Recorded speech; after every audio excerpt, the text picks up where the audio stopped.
नमस्कार।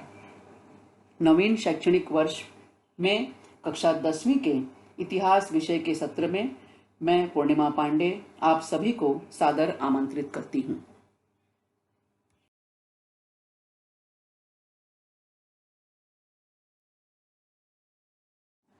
यह दृश्य हमें अतीत के गलियारों में लिए जा रहा है और अतीत के गलियारों की सैर करने का माध्यम है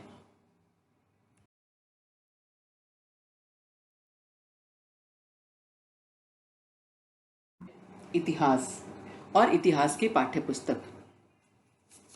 इतिहास की यह पाठ्यपुस्तक उपयोजित इतिहास के आयाम को लेकर चलती है। उपयोजित अर्थात इतिहास के इस ज्ञान का उपयोग व्यवसाय के लिए आवश्यक कौशल में वृद्धि करने हेतु किया जा सकता है, यानी इतिहास का व्यवहारिक जीवन में उपयोग। पाठ 2 इतिहास लेखन भारतीय परंपरा।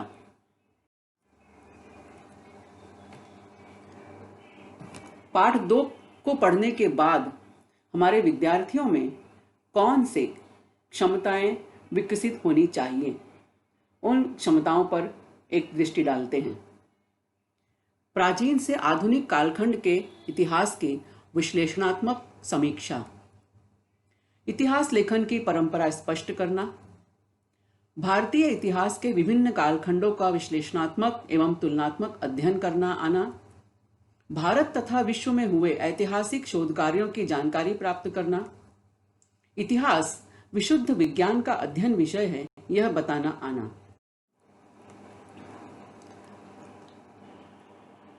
भारतीय इतिहास लेखन की यात्रा। इसके अंतर्गत हम कुछ मुद्दों का अध्ययन करेंगे। उसमें से एक मुद्दा है प्राचीन काल का इतिहास लेखन, मध्ययुगीन इतिहास लेखन, आधुनिक कालखंड का इतिहास लेखन और अंग्रेजों का इतिहास कालखंड। भारतीय इतिहास लेखन की यात्रा, और इसके अंतर्गत आज हमारा टॉपिक है प्राचीन काल का इतिहास लेखन। जब हम बात करते हैं प्राचीन काल की, तो सबसे पहले यह प्रश्न उठता है कि प्राचीन काल का आखिर कालखंड कौन सा है। मानव के उदय से लेकर 10वीं या 12वीं सदी तक के भारत का इतिहास प्राचीन भारत का इतिहास कहलाता है। वर्तमान भारत के मानचित्र को तो हम सब ने देखा है, हम सब अच्छी तरह से परिचित हैं। हम इसमें और एक मानचित्र देख रहे हैं, प्राचीन भारत का मानचित्र। और बच्चों, आप देख रहे हो कि दोनों मानचित्र की जो राजनीतिक बाउंड्री है, जो सीमा है, दोनों में अंतर है। तो आज हम अपने पाठ में जिस भारत देश के बारे में चर्चा करेंगे वह है हमारा प्राचीन भारत। और कालखंड को समझने के लिए हम समय रेखा का सहारा लेते हैं। प्राचीन समय का कालखंड, इसकी हम बात कर रहे हैं, तो सबसे पहले हम समझ लेते हैं कि यह प्राचीन समय का कालखंड है कौन सा। तो हम जब समय रेखा की हम बात करते हैं तो उसमें आपको बीच में एक 0 लिखा हुआ दिखाई दे रहा है। वह 0 जो है वह ईसा जन्म वर्ष दर्शाता है। और 0 के हम जब दाईं ओर देखते हैं तो उसमें कुछ संख्याएं लिखी हुई हैं, जिसे हम ग्रेगोरियन कैलेंडर में ईसवी सन के नाम से जानते हैं। और उसी तरह उसके बाईं ओर हम देखें तो कुछ अंक लिखे हुए हैं, जिन्हें हम कैलेंडर के हिसाब से ईसा पूर्व के नाम से जानते हैं। यानी 0 जो है उसको हम मूल आधार माने तो 0 के दाईं ओर ईसवी सन यानी समय का बढ़ता क्रम, और उसके बाईं ओर हम देखें तो समय का विपरीत क्रम।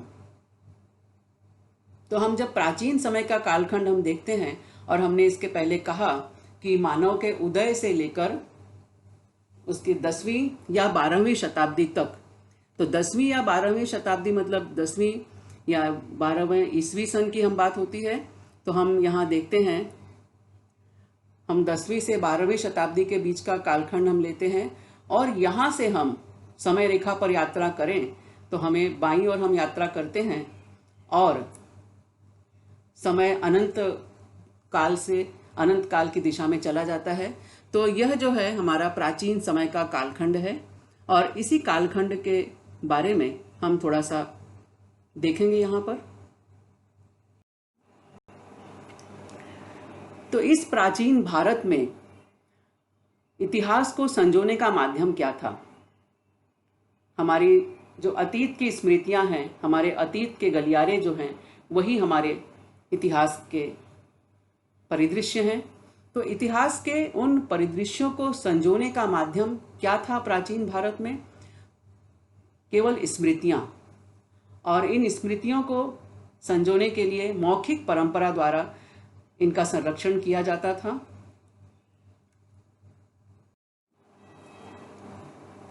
मौखिक परंपरा के अंतर्गत श्रुत परंपरा जिसे हम कहते हैं, सुन सुनकर बातों को याद रखना और उन्हें अगली पीढ़ी तक पहुंचाना।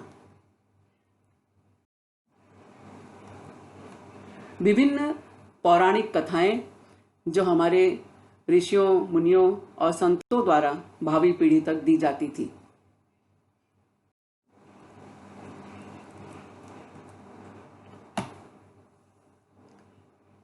हमारे गुरुकुल में गुरु शिष्य परंपरा और विभिन्न विषयों का विस्तार पूर्वक ज्ञान उन्हें प्रात्यक्षिक और मौखिक परंपरा के द्वारा दिया जाता था। इसके अतिरिक्त यदि हम सामाजिक रूप से देखें तो हमारे देश में मनाए जाने वाले विभिन्न त्योहार, विभिन्न सांस्कृतिक उत्सव जो पीढ़ी दर पीढ़ी चले आते हैं, उनको मनाने का तरीका, उनके प्रति हमारी आस्था, हमारा विश्वास, और यह पीढ़ी दर पीढ़ी हस्तांतरित होता रहता है। ग्रामीण भागों में हम देखें तो गांव की महिलाएं जांत पर अनाज पीसते समय कई तरह के गीत गाती हैं। उसमें पौराणिक आख्यान भी होते हैं, सामाजिक गतिविधियों के बारे में बातें होती हैं, पारिवारिक बातें होती हैं। तो यह सब कुछ गीतों के माध्यम से, लोक गीतों के माध्यम से पीढ़ी दर पीढ़ी आगे चलता रहता है और इस तरह इतिहास का आगमन आगे की ओर होता रहता है। अभी तक हमने मौखिक परंपरा के बारे में जानकारी प्राप्त की। अब हम प्राचीन काल के इतिहास लेखन को जानेंगे, लेखन के माध्यम से। हड़प्पा संस्कृति में पाए गए प्राचीन लेखों के आधार पर हमें यह जानकारी मिलती है कि भारत में ईसा पूर्व 3000 ईसा पूर्व अथवा उसके पूर्व से भी लेखन कला अस्तित्व में थी। क्योंकि हड़प्पा संस्कृति में बहुत सारी हमें वस्तुएं ऐसी मिली हैं जिनका स्वरूप लिखित रहा है। यह अलग बात है कि आज भी उन लिपियों को पढ़ा नहीं जा सका। हड़प्पा संस्कृति के कालखंड में हमें जाना है। हम देखते हैं कि हड़प्पा संस्कृति का कालखंड कौन सा था। बच्चों, इतिहास पढ़ने का आनंद तभी आता है जब हम उसके समय को जानते हों। नहीं तो आज हम 2020 में बैठे हैं, आपसे मैंने कहा हड़प्पा संस्कृति का कालखंड, आपको क्या पता कि हमको कितने साल पहले जाना है। तो इसके लिए हम फिर से एक बार समय रेखा का सहारा लेते हैं। और अब तक आप समझ गए हो कि समय रेखा में ईसा जन्म वर्ष के दाईं ओर जो है वर्तमान समय है, ईस्वी सन बढ़ता हुआ समय, और ईसा जन्म वर्ष के बाईं ओर ईसा पूर्व का कालखंड है। वर्तमान में हम रह रहे हैं सन 2020 में और हमें जाना है हड़प्पा संस्कृति के कालखंड में। वह है ईसा पूर्व 3000 से 3500 के दरमियान। और हमारी तीर ने हमें बताया, हम विपरीत दिशा में हमने यात्रा की और तीर हमारा रुक गया है 3500 के आंकड़े के पास, यानी हम हड़प्पा कालखंड में पहुंच गए। अब बच्चों एक मज़ेदार बात है, ज़रा कल्पना करो कि यदि आपको एक टाइम मशीन दे दी जाए और टाइम मशीन में बैठकर आपको कहा जाए कि आपको हड़प्पा संस्कृति के कालखंड में आपको पहुंचना है ना मज़ेदार। तो हमें लगभग कितने हजार वर्ष की यात्रा हमारी होगी। तो इसके लिए हम यदि हम उसका हिसाब करेंगे तो लगभग 5,520 हजार वर्ष हम पीछे पहुंच जाएंगे, क्योंकि अभी वर्तमान में 2020 है तो 2020 समय हो गया कालखंड, और उसके बाद 3,500 साल हम पीछे चल रहे हैं। तो लगभग 5,520 वर्ष हम पीछे पहुंचेंगे और हम पहुंचेंगे हड़प्पा संस्कृति के कालखंड में।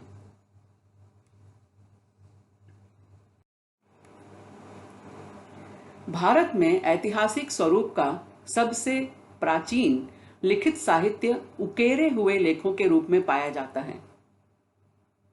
इन लेखों का प्रारंभ मौर्य सम्राट अशोक के कालखंड अर्थात ईसा पूर्व 3री शताब्दी से होता है।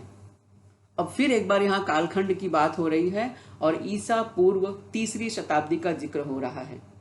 फिर से हम सहारा लेते हैं एक बार समय रेखा का और देखते हैं कि ईसा पूर्व 3री शताब्दी का अर्थ क्या।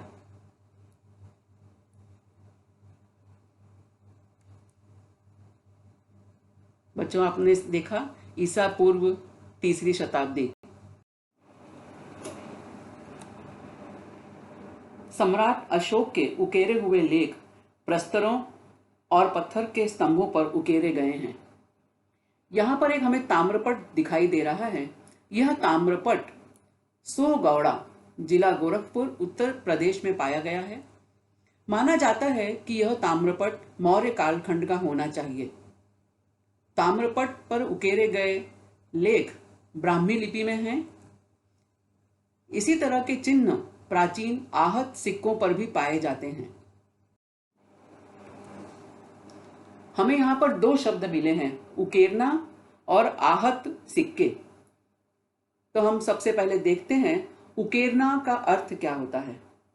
पत्थर, लकड़ी, लोहे जैसी कड़ी चीजों पर छेनी आदि से नक्काशी करना या बेलबूटे बनाना। जैसे कि आप यहाँ इस पट्टी पर देख रहे हैं। इस पट्टी पर आप ध्यान से देखें तो इस पर किसी कलम से या किसी ब्रश से, पेंटिंग ब्रश से लिखा हुआ नहीं है। उसी तरह से और एक पट्टी हम देखते हैं। यहाँ पर भी आप देख रहे हो कि ये किसी कलम से, पेंसिल से या ब्रश से लिखावट नहीं है। ये किस तरह से लिखा गया है? यह छेनी से पत्थरों में हथौड़े मारकर, खोद कर इस तरह से लिखा गया है और इस तरह की क्रिया को हम कहते हैं उकेरना। आहत सिक्के धातु के टुकड़े पर चिन्ह विशेष ठप्पा मारकर बनाए जाते थे। कोष्ठक में शब्द लिखा है पीट कर। अब पीट कर मतलब धड़ाधड़ पीटना नहीं है। यहाँ पर यहाँ पीटने का अर्थ होता है कि ठप्पा लगाना या स्टैंप मारना, जिसे हम कहते हैं, उस तरह से।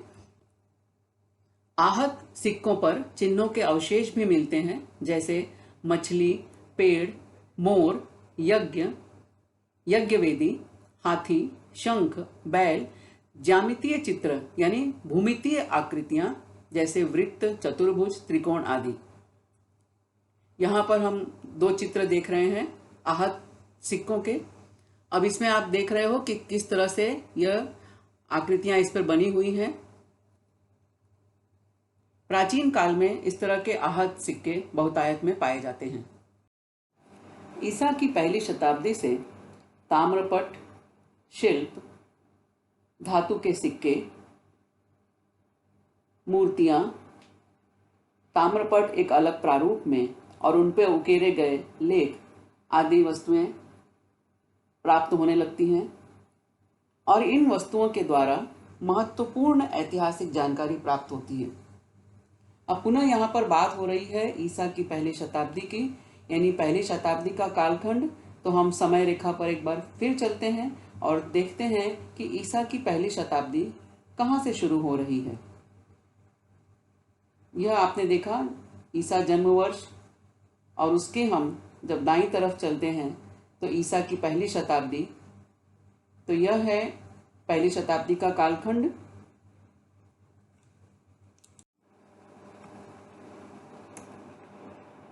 अब इसके अलावा प्राचीन भारतीय साहित्य भी प्रचुर मात्रा में मिलता है। हमारे वेद, यजुर्वेद, सामवेद, अथर्ववेद, ऋग्वेद, महाभारत जैसा महाकाव्य, रामायण जैसा महाकाव्य, हमारे पुराण,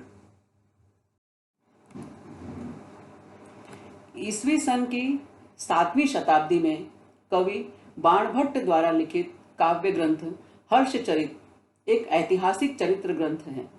अब फिर से यहाँ पर हमें कालखंड मिल रहा है ईसवी सन की 7वीं शताब्दी, यानी अब हम ईसा जन्म के आगे वाले वर्षों में चल रहे हैं।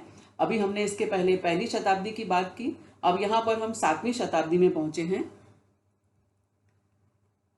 बाणभट्ट संस्कृत के महापंडित थे और उनका यह काव्य ग्रंथ है हर्षचरित, जिसमें तत्कालीन सामाजिक, आर्थिक, राजनैतिक, धार्मिक एवं सांस्कृतिक जीवन का यथार्थ चित्रण मिलता है।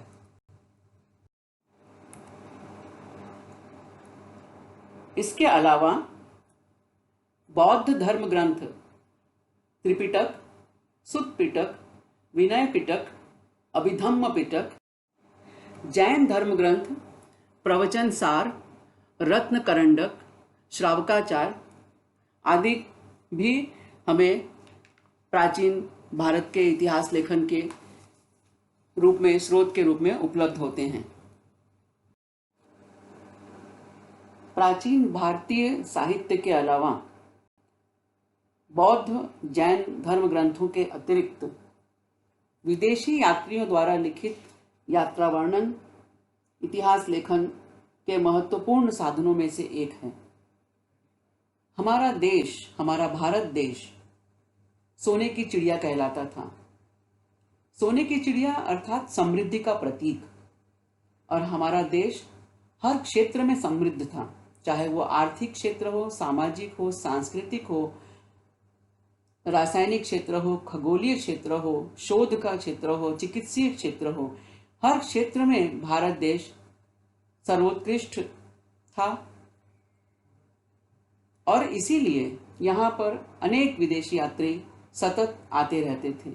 कुछ यहाँ पर अध्ययन करने आते थे, कुछ यहाँ पर पर्यटन करने के लिए आते थे, तो कुछ विद्वान शास्त्रार्थ करने के लिए आते थे। तात्पर्य यह कि यहाँ पर विदेशी यात्रियों का आवागमन जारी रहता था और इन विदेशी यात्रियों ने अपने यहाँ के अनुभवों को संस्मरण के रूप में अभिव्यक्त किया है। उनके ये संस्मरण, उनके ये ग्रंथ आज हमें भारतीय परिप्रेक्ष्य के अनेक अनछुए पहलुओं से परिचित कराते हैं। हम अपने समृद्ध इतिहास को जानते हैं, समझते हैं और हमें एक दिशा मिलती है। तो इस तरह से हम देखते हैं कि इतिहास के साधन के रूप में कुछ महत्वपूर्ण मुद्दे हमारे सामने आते हैं कि इतिहास के 3 महत्वपूर्ण साधन हैं जिनके माध्यम से हम अतीत के गलियारों में बड़ी सहजता से घूम लेते हैं और बहुत ही आसानी से उस समय की स्थितियों का अवलोकन भी कर लेते हैं। भौतिक साधन, लिखित साधन और मौखिक साधन। अब भौतिक साधन के अंतर्गत हम देखें तो जैसे सिक्के, इन सिक्कों द्वारा हमें इतिहास की जानकारी मिलती है। अब आप कहोगे कि सिक्कों से भला इतिहास कैसे मालूम पड़ता है? आज भी आपके हाथ में यदि कोई सिक्का हो तो आप जरूर उसको देखिएगा ध्यान से, और आगे के मुद्दों को जब आप समझ लोगे तो आपको समझ में आएगा कि सचमुच एक छोटा सा सिक्का अपने पूरे कालखंड को समाहित किए रहता है। तो सबसे पहले हम देखते हैं सिक्कों द्वारा हमें तत्कालीन शासक की जानकारी मिलती है, क्योंकि यह एक परंपरा रही है कि प्रत्येक शासक अपने शासन काल में सिक्के ढलवाते थे और उन सिक्कों पर अपने कालखंड का वर्णन या अपने कुछ प्रतीकों का अंकन उस पर किया जाता था।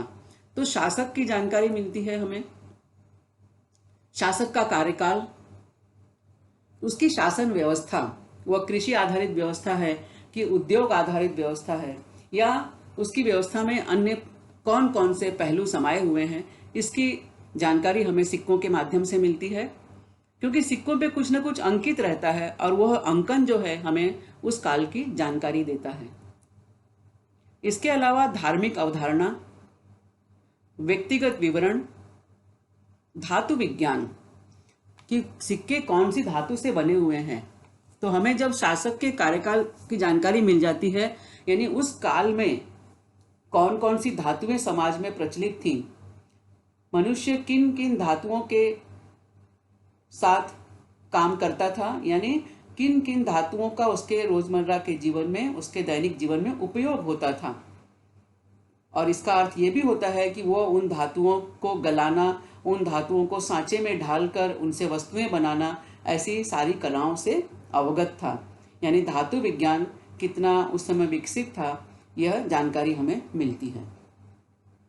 भाषा व्यवहार, क्योंकि सिक्कों पर कुछ ना कुछ लिखा होता है, तो किन भाषाओं के माध्यम से मनुष्य परस्पर संवाद करता था, परस्पर व्यवहार करता था, उस भाषा की लिपि क्या थी, यह सब जानकारी भी हमें मिलती है। धार्मिक समन्वय, हमारा देश हमेशा से कई धर्मावलंबियों के साथ मेलजोल के साथ रहता आया है, तो उनमें परस्पर समन्वय किस आधार पे था, कैसे था, इसका चित्रांकन भी हमें कई बार सिक्कों पर मिलता है।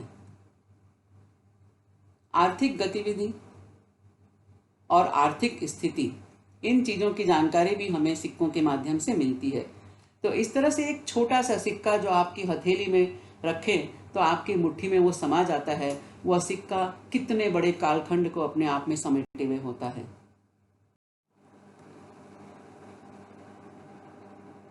भवन, किलों, स्तंभ, स्मारकों आदि द्वारा इतिहास के पन्नों से हमें कई जानकारियां प्राप्त होती हैं, यथा संबंधित राजा की कालावधि, वंशावली, राज्य विस्तार, तत्कालीन गतिविधियां, तत्कालीन सामाजिक ढांचा, जलवायु, आकार, कालखंड का बोध, वास्तुकला की उन्नति, कालखंड की आर्थिक स्थिति, कला की ऊंचाई, निर्माण कार्यशैली, जनता का। तो बच्चों, आज हमने भारतीय इतिहास लेखन की परंपरा के अंतर्गत प्राचीन काल के इतिहास लेखन को जाना, समझा। आप सबको यह वीडियो कैसा लगा जरूर बताइएगा कमेंट बॉक्स में कमेंट करके, और यदि कुछ सुझाव भी हैं तो उनका भी स्वागत है। धन्यवाद।